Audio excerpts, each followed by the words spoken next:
প্রথমেই বলি জয় কৃষ্ণকালী মায়ের জয়। আমি আজকে আপনাদের সাথে আমার নিজস্ব মতামত আবার প্রকাশ করতে এসেছি।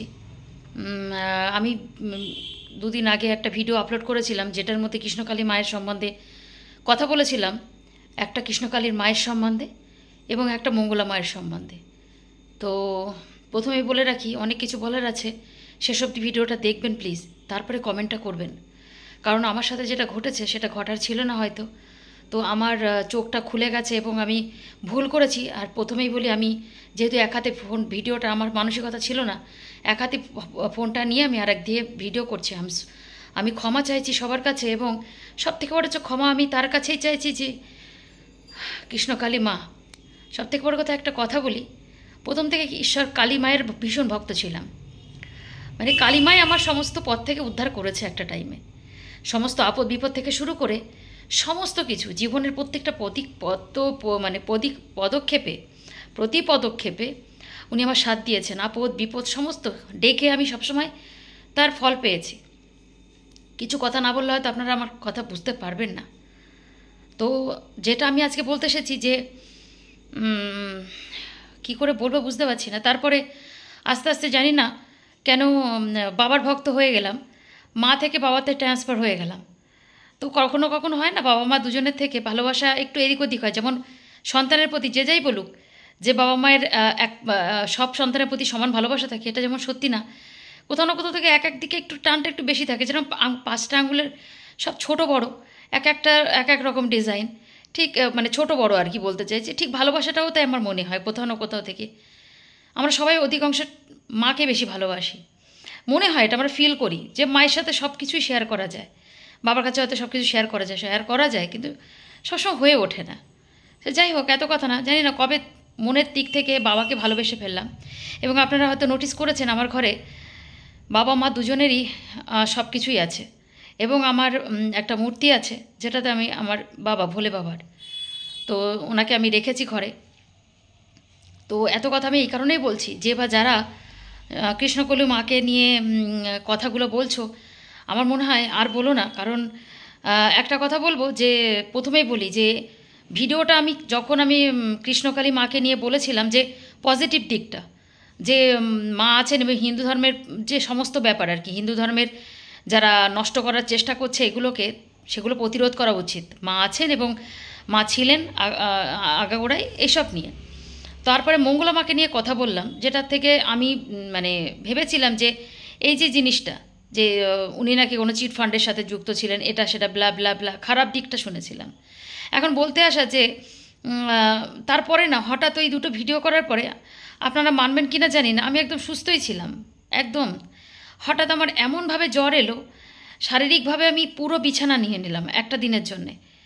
জানি না, তারপরে আমি শুয়ে শুয়ে রিয়েলাইজ করলাম যে কোথাও না কোথাও কি আমি ভুল কিছু করে ফেললাম।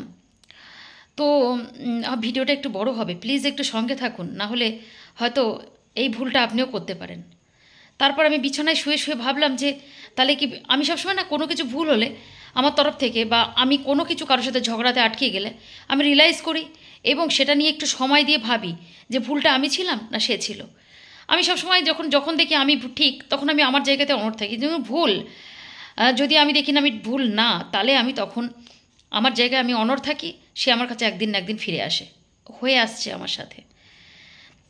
আর ভুল যদি আমি হই, তার কাছে আমি নিজেই যাই, সেটা আমার কাছের মানুষ থেকে শুরু করে সবাই জানে।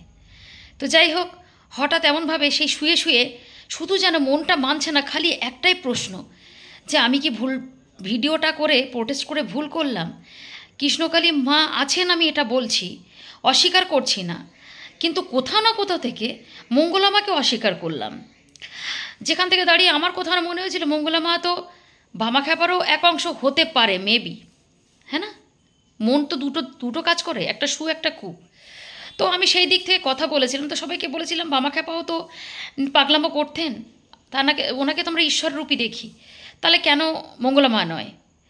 তো এটা বললাম। তার পরের ভিডিওতে আমার কেন যেন মনে হলো যে বামা খ্যাপার মধ্যে তো কোনো সাজগোজ ছিল না, চাও পাওয়া ছিল না, এনার মধ্যে কেন এত সাজগোজ, কেন এত লালসা পিপাসা এগুলো? কিন্তু তারপরে যেন মনে হলো নিজের মন থেকে, যখন আমি পুজো দিতে গেলাম আজকে।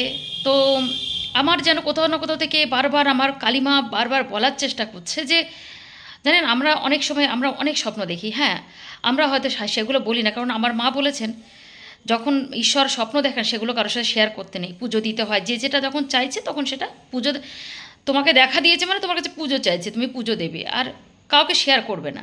তো এটা আমরা শিখে এসেছি, জেনে এসেছি। তো অনেক স্বপ্নাদেশ আমার সাথে ঘটেছে, অনেক স্বপ্ন আমি পেয়েছি। তার ফলস্বরূপ আমার আজকে ঘরে ফুটফুটে একটা মানে আলো করা একজন সন্তান আমার কোলে আছে।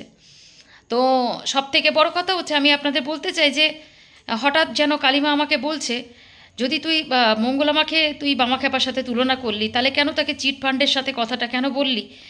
এও তো হতে পারে, একটা মানুষ তো সারা জীবন একই রকম থাকতে পারে না। একদম তাই। কারণ আজকে যে মানুষটা খারাপ সে মানুষটা তো ভালো হতে পারে আগামী দিনে। কারণ আজকে যে চুরি করছে সে আগামী দিন চুরি নাও করতে পারে, তার মধ্যে সুপথটা আসতেই পারে। যে মানুষ খারাপ কাজ করছে সে যদি জ্ঞানত করে এবং সে যদি জেনে শুনে করে, সে যদি মানে নিজের লালসা পিপাসার জন্য করে, তাহলে সেটা অন্যায়ের। যদি সে সংসার বাঁচানোর জন্য যদি কোনো মানুষ মিথ্যে কথা বলে, কোনো খারাপ কাজ করে থাকে, তার জন্যে সেই ঈশ্বরের আমার মনে হয় অনেক সাপোর্ট থাকে। সে তো কাউকে বাঁচানোর জন্য মিথ্যে কথাটা যদি বলে থাকে, তাহলে স্বয়ং শ্রীকৃষ্ণই তো বলেছেন, সেটা কোনো দোষের হয় না। এবং যদি সে সংসার বাঁচানোর জন্য বা কারোর পেটে ভাত তোলার জন্য সে দুটো মিথ্যে কথা বলছে, তাহলে সেই মিথ্যেটা মিথ্যে বলে হয় না। তো অনেক প্রশ্ন আমার মধ্যে না সেই সময় আচ্ছা পুজোর সময় শুধু ভেসে উঠছে কোথাও না কোথাও থেকে। আর আমি খালি প্রশ্নের উত্তরটা দিয়ে যাচ্ছি যে ভগবান তুমি চিন্তা করো না, আমি আজকেই মানে যেটা হোক একটা কিছু বলে আমি সত্যি আমি নিজের ভুল স্বীকার করব। আর একটা কথা যে ঈশ্বর তো নিজে আসেন না। আর আমরা দেখেছি আমাদের দেবদেবী, আমাদের হিন্দু সনাতনীদের যে দেবদেবীরা স্বপ্নাদেশ দিয়ে এসেছেন এবং কারোর মেসেঞ্জার মানে কারোর দূত হয়ে তিনি কথা বলেছেন। তিনি নিজে এসে বলেননি যে আমার মন্দির কর, আমার এটা কর সেটা কর। সবসময় তিনি বলে গেছেন, যেরকম শ্রীকৃষ্ণের জগন্নাথের মন্দির থেকে শুরু করে সবই স্বপ্নাদেশ। তবে মঙ্গলামা নয় কেন? তো মঙ্গলামা যদি চিটফান্ডের কোনো এজেন্ট যদি ছিলেন, তাহলে আমি আজকে সবাইকে একটা কথা বলতে চাই যে সে তো কারোর সংসার বাঁচানোর জন্য, সংসারের কোনো ভালো কিছু করার জন্য সে নিজে থেকে কিছু করেনি, হয়তো কারোর পারপাসে কাজটা করেছে এবং তার দায় ছিল সে কাজে। তো সেই মানুষটা যদি বদলিয়ে যায়, গিয়ে যদি ভালো পথে আসে এবং মা তার মধ্যে আসতে চায়, এসেছেও যদি, তাহলে সেটা অন্যায়ের কোথায়? এবং মা হয়তো তার মধ্যে থেকে তার ভক্তি, মা তার যে অনুশোচনা একটা কাজ করেছে খারাপ কাজ, তারপরে দেখুন যে কোনো মানুষ রত্নাকর দস্যু থেকে আমরা সব দেখেছি যে যদি কোনো মানুষ অন্যায় করার পরে সে যদি ক্ষমা প্রার্থী হয়, ক্ষমা করে দেওয়াটাই হচ্ছে বড় ব্যাপার। তার থেকে বড় কথা অন্যায় করলে যদি কেউ বুঝতে পারে তার ভুল, তার থেকে বড় কেউ হতে পারে না। তো মঙ্গলা মা হয়তো সমস্ত কিছু যখন সে সব কিছু ছেড়ে সব কিছু যদি হয়েও থাকে, তার মধ্যে যে ঈশ্বর প্রবেশ করবেন না, যা ঈশ্বর তার কথা শুনবেন না, এটা তো হতে পারে না। কি তাই তো? আজকে আমার সাথে যেটা অদ্ভুত হয়েছে, আমার জ্বর কিন্তু আসার কথা ছিল না। আমি কোনো ভুলভ্রান্তি যেটা আমার যেটা হয়, দেখুন আপনারা বলবেন যে সিজন চেঞ্জ হচ্ছে, এটা সবার হচ্ছে, কিন্তু জানেন তো বিশ্বাস করুন আমার যেন সেটা মনে হয়নি। আমার সেটা মনে হয়নি, কারণ হচ্ছে আমি সবসময় ঘরের মধ্যেই বেশি থাকি। আমি যতটা তাই তাই করে থাকি, মানে আমার বাড়ির লোক যতটা আমাকে মানে ভালোভাবে রাখার চেষ্টা করে, আমার ওই টাইমে জ্বর আসার কথা ছিলই না। আর ওই রিয়েলাইজ হবার পরে সারাটা দিন ভোগার পরে বিশ্বাস করুন, তারপরে রাত্রেবেলা শোয়ার পরে সকাল থেকে উঠেই যেন আমি ফ্রেশ হয়ে গেলাম, যখন আমি মনে মনে বললাম যে আমি সত্যি ভুল করেছি। ঈশ্বর নিজে আসেন না, তো আমাদের সব হিন্দু এবং সনাতনীদের উচিত, যেটা আমার মনে হয়েছে যে ঈশ্বরের নামজ্ঞান প্রচার করা উচিত। যেখান থেকে দাঁড়িয়ে কেউ করছে কিছু, সেটাকে বন্ধ করা উচিত না। আর সবথেকে বড় মঙ্গলা মায়ের আমি একটা কথা আগেও বলেছি ভিডিওতে, যে ওনার কোনো চাওয়া পাওয়া ছিল না, সবাই ভালোবেসে মায়ের কৃপা পেয়ে মাকে দান করেন। এখানে মঙ্গলা মায়ের কোনো ক্রেডিটের কথা আমি সেইখানে বলেছিলাম নেই, কিন্তু যখন মঙ্গলা মা সেই সব প্রচারটা করছে, মা আছেন, মায়ের 108 বার নাম জপ করার পর আপনি ফল পাবেন। আমিও বলছি আজকে আপনারা সবাই করুন। আমরা সনাতনীরা, হিন্দুরা দেখুন, আমরা 2024-এর দোরগোড়ায় থাকি ঠিকই, কিন্তু আমরা পরপর যেন মনে হয় ভুলে যাচ্ছি যে ঈশ্বরের প্রচারটা আমাদের সবারই করা উচিত। কারণ যে বা যারা চেষ্টা চালিয়ে যাচ্ছে প্রতিনিয়ত যে হিন্দু ধর্মের উপরে আক্রমণ, এই প্রতিমা ভেঙে দেওয়া, এখানে ওখানে আমরা দেখতেই পাচ্ছি, দেখে আসছি কদিন মানে কিছু মাস ধরে।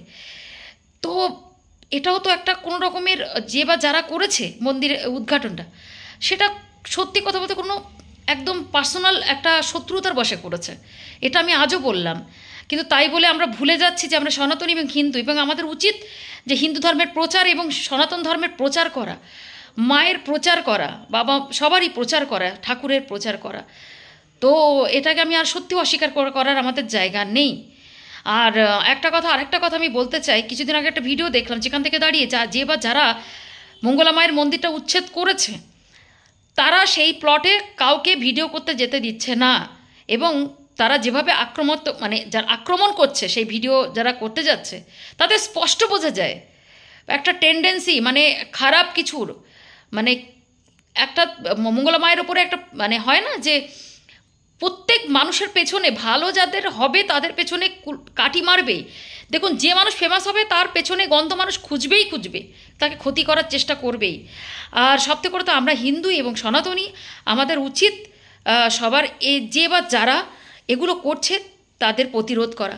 আমি শুধু এটাই বলবো, আমি সত্যি ভুল করেছি, আমি ক্ষমা প্রার্থী। আর সত্যি এবার থেকে যদি প্রচার করতে হয় মঙ্গলা মায়ের হয়ে করব, এবং কৃষ্ণকালী মায়ের হয়ে করব। যতদিন বাঁচবো আমি একটাই প্রতিশ্রুতিবদ্ধ হয়ে গেছে, প্রতিশ্রুতি সত্যি তো তাই। ঈশ্বর নিজে আসেন না, মাধ্যম আমাদের পাঠিয়েছেন কিছু না কিছু করতে। তাই আমরা শেষ সময় অবধি এটা করে যাব, যে যতই বাধা তৈরি করুক। আর অত নিজেকে আধুনিকতার সাথে তুলে ধরে সত্যি কথা বলতে উচিত না। আমি দুটো দিক তুলে ধরে দুটো ভিডিও বানিয়েছিলাম। আমি রিয়েলাইজ করেছি, কারণ আমি সারাটা দিন আমি তো অন্য কিছু চিন্তা করতে পারতাম, শরীর খারাপ হয়েছে, অনেক কিছু চিন্তা হয়, এর আগেও হয়েছে, কিন্তু আমি এরকম অনুভব কোনো সময় করিনি, সারাটা দিন ভেবে যেটা করেছি। তো যাই হোক, আমি সবাইকে বলবো আপনারা সবাই মাকে ডাকুন, জয় কৃষ্ণকালী মায়ের জয়, জয় কৃষ্ণকালী মায়ের জয়, জয় কৃষ্ণকালী মায়ের জয়, জয় কৃষ্ণকালী মায়ের জয়। মায়ের কৃপায় সবাই ভালো থাকুন এবং মায়ের নাম জপ করুন। এবং মায়ের নতুন জায়গা, নতুন মন্দির তৈরি হয়েছে আবার শুনলাম, অ্যাড্রেসটা আমি জানি না, তবে জানলে অবশ্যই আমি আপনাদের সাথে বলবো।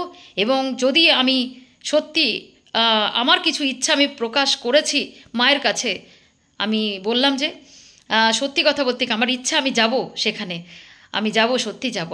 আমার সত্যি মন ডেকেছে। আর আমার ঠিক হয়নি, আমি আমার ভুল স্বীকার করছি। আমাকে সবাই ক্ষমা করে দিন। এবং মা অবশ্যই অন্তর্যামী, মা সবটাই দেখছেন। আর সন্তান তো অন্যায় করে, সন্তান ভুল করেই, আর মা কোনো সময় চুপ করে নীরবে থাকতে পারে না, এটা আমার বিশ্বাস। সবসময়ের জন্য মায়ের সাথে এইগুলো কথা আমারও হয়। আমার ঘরে কয়েকটা পাগল আছে, আমরা একসাথেই ঠাকুর ঘরে গেলে শুধু সে যে কী আলাপন আমাদের মধ্যে হয়, সে ঝগড়াঝাটি থেকে শুরু করে সেটা আমরা জানি। তাই এটার বুঝলাম একটু দেরি হয়ে গেল, বা কারোর কথার ভিত্তিকে চলতে গেলাম, তাই জন্য হয়তো ভুল হয়ে গেল। সবাই ভালো থাকবেন, এটাই বলার ছিল। আবার সবার শেষে বলি, জয় কৃষ্ণকালী মায়ের জয়, জয় কৃষ্ণকালী মায়ের জয়, জয় কৃষ্ণকালী মায়ের জয়। সবার ভালো হোক, সবার মঙ্গল হোক, সবাই ভালো থাকুন, সুস্থ থাকুন। দেখা হচ্ছে নেক্সট ভিডিওতে, পাশে থাকবেন।